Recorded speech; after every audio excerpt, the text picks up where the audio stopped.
Hi, my name is Mike Guerrero, and today I will be reading a poem by Langston Hughes. The poem I'll be talking about today is Let America Be America Again. The reason why I chose this poem was for its author, Langston Hughes. He was one of the most influential writers of possibly the biggest artistic boom in the United States. His views have stood the test of time. Even after the civil rights movement of the 50s and 60s, generations and groups of oppressed people still relate to and draw from his literature. Even today, Langston still sits on top of many lists of the greatest and most influential writers of all time. This poem in particular resonates with me because of the status of today's America.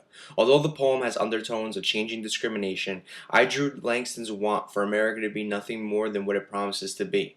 Over the years, with foreign policy, heightened security, gun control lobbyists, and tax breaks for the rich, I think the notion of what happened is more a public opinion than a personal one.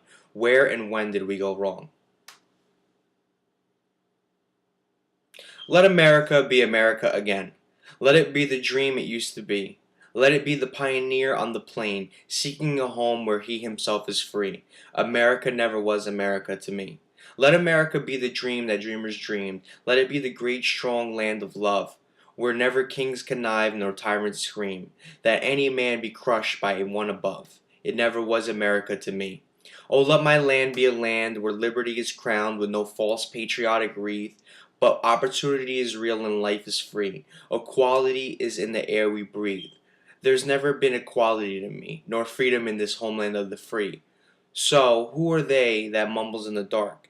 And who are they that draw their veil across the stars? I am the poor white, fooled and pushed apart. I am the Negro bearing slavery scars. I am the red man driven from the land. I am the immigrant clutching the hope I seek to have, and eating and finding only the same old stupid plan of dog eat dog, of mighty crush the weak. I am the young man full of strength and hope, tangled in that ancient endless chain of profit, power, of grab the land, of grab the gold, of grab the ways of satisfying need, of work the men, of take the pay, of owning everything for one's own greed.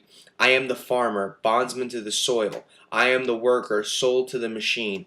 I am the Negro, servant to you all. I am the people, humble, hungry, mean. Hungry yet today despite the dream.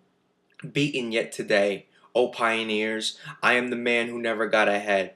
The poorest worker bartered through the years. Yet I am the one who dreamt our basic dream. In the old world while still a serf of kings. Who dreamt the dream so strong, so brave, so true that even yet its mighty starling sings. In every brick and stone, in every furrowed turn, that's made America the land it has become.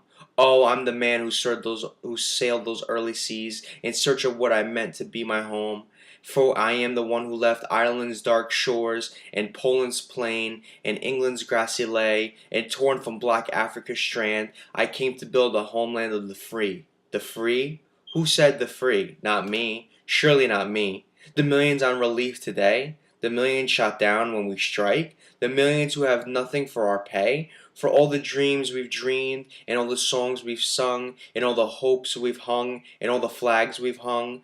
The millions who have nothing for our pay except the dream that's almost dead today? Oh, let America be America again, the land that never has been yet, and yet must be, the land where every man is free, the land that's mine, the poor man's, Indians, Negroes, me, who made America, whose sweat and blood, whose faith and pain, whose hand at the foundry, whose plow in the rain, must bring back our mighty dream again. Sure, call me an ugly name you choose. The steel of freedom does not stain. For those who live like leeches on the people's lives, we must take back our land again, America. Oh yes, say it plain, America never was America to me, and yet I swear this oath America will be.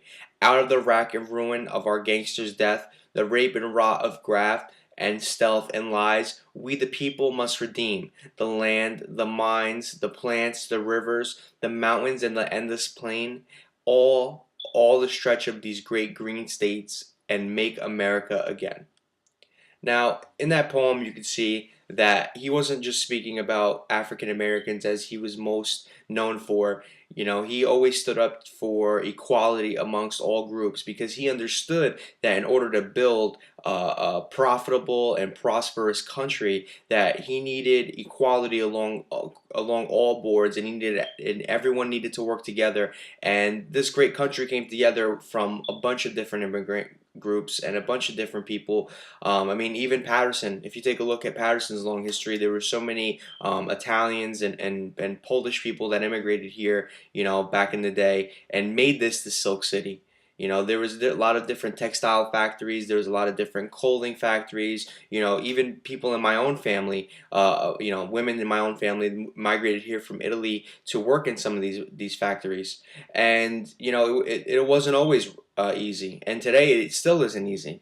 Today there's still inequality. There's inequality between tax brackets. There's inequality between social classes. There used to be where people were segregated just based on their religion or just based on their race. But nowadays we're finding new ways to have segregation, and it's sad because just as Langston Hughes mentioned over and over again, just let America be the country that it promised to be. Just let America be the land that it promised to be. And it's sad because even today we're still facing the same problems, and we're still facing the same types of tragedies that they faced in during the Harlem Renaissance. And it's sad to say it, but I don't know if America will ever be the country that it promised to be long ago. I mean, it is a land of opportunity, but it's not a land of opportunity for all.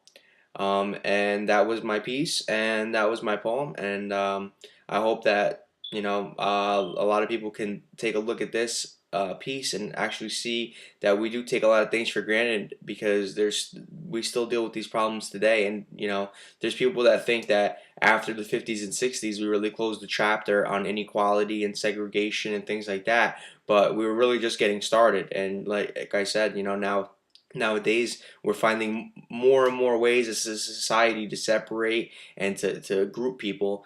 And if it's not going to work out, it's not going to work out in the end. And thank you for your time.